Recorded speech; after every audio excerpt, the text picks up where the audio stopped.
Joining us now, House Budget Ranking Member. He's Congressman Jason Smith, and former CKE Restaurants Chief is Andy Puzder. Okay, first to you, Congressman. By the way, it's great to have both of you gentlemen on. Thanks for spending time with us. Okay, no nation has ever taxed and spent their way to prosperity. Biden got a V-shaped recovery from Trump. He's wrecking it with tax hikes. He's ruining the U.S. energy boom. He could be one of the worst one-term presidents we've ever had. You know, Congressman, we really are living through history. Also the pandemic, and now this. It's ridiculous. He will be a one-term president, Liz. This budget that he just proposed, $73 trillion worth of spending, whenever we're in this horrible condition right now of 7.9% inflation, the highest it's been in 40 years, because of reckless government spending. And what is Biden's solution? Let's spend trillions more. It's ridiculous. He is so out of touch with the American people and the struggles that the American people have. And that is why he will be a one-term president. Yeah, we hear you, Congressman. Andy, to the Congressman's point, why is Biden so blasé and cavalier about this? I mean, we've got Democrat pollster Mark Penn, Clinton and Obama economic advisor Larry Summers, Steve Ratner, Jason Furman. They're all warning these policies are igniting inflation, but he's not pivoting. He's doubling down. Even the San Francisco Fed, let's show it, they're blaming Biden for inflation. What do you think? Well, there's no question that government spending, particularly the $1.9 trillion that Biden and the Democrats passed without any Republican support last March, has been driving inflation. Larry Summers warned it would happen. It did happen. They tried to deny it happened, and then they tried to blame it on anything else they could. Look, economically, Biden is just not in touch with reality. And I don't know, other than replacing his entire economic team, I don't see how he can get it, back in touch with reality. You've got wholesale inflation's up 10% the last 2 months. It's a 40-year record. It's just going to hit retail prices. Gas is up, which affects transportation, which affects the cost of everything. Labor's up, which affects the cost of everything. We are going to have tremendous inflation going forward, and this president can't do what he needs to do to stop it politically. Why do you say that? Why do you say that going forward? Well, you've got, if wholesale inflation's up, energy prices are up, and labor is up, that's what drives inflation. Those are costs that businesses have to absorb. When you put that into the mix, you can't get away from inflation. Everything costs more. Okay. To make things cost more, it's ridiculous. He just needs to enact policies that encourage businesses to produce so we can have our supply chains corrected, and stop handing out the government largesse that creates this incredible demand. It's not that tough. So, Congressman, to Andy's point, is that the way out? What he just stipulated, is that the way out of what we're facing?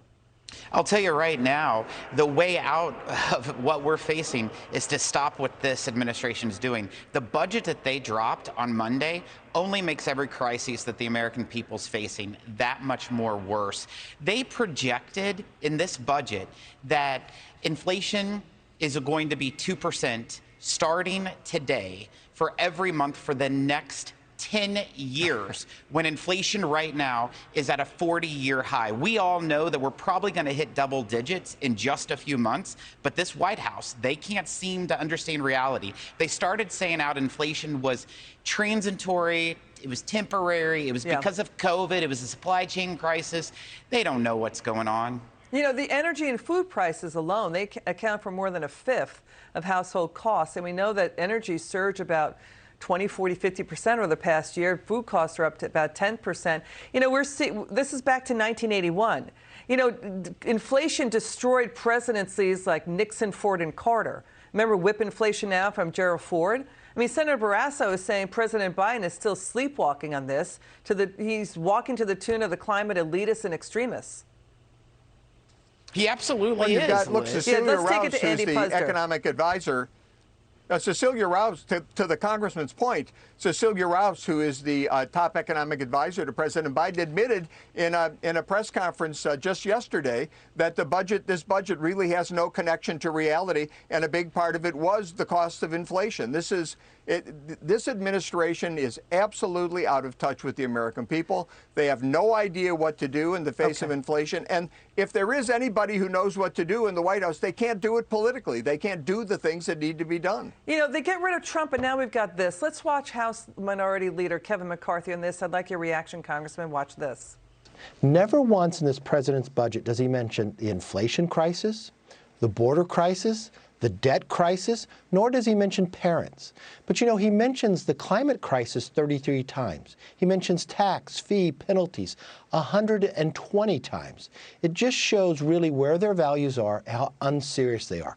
But what's worse about this budget, where he's talking about gasoline price so high, he taxes $45 billion in tax for anybody doing energy production. So what does that mean? America gets punished, your gasoline prices go higher, and our enemies around the world that produce oil and gas are going to make taxpayers' money pay for that.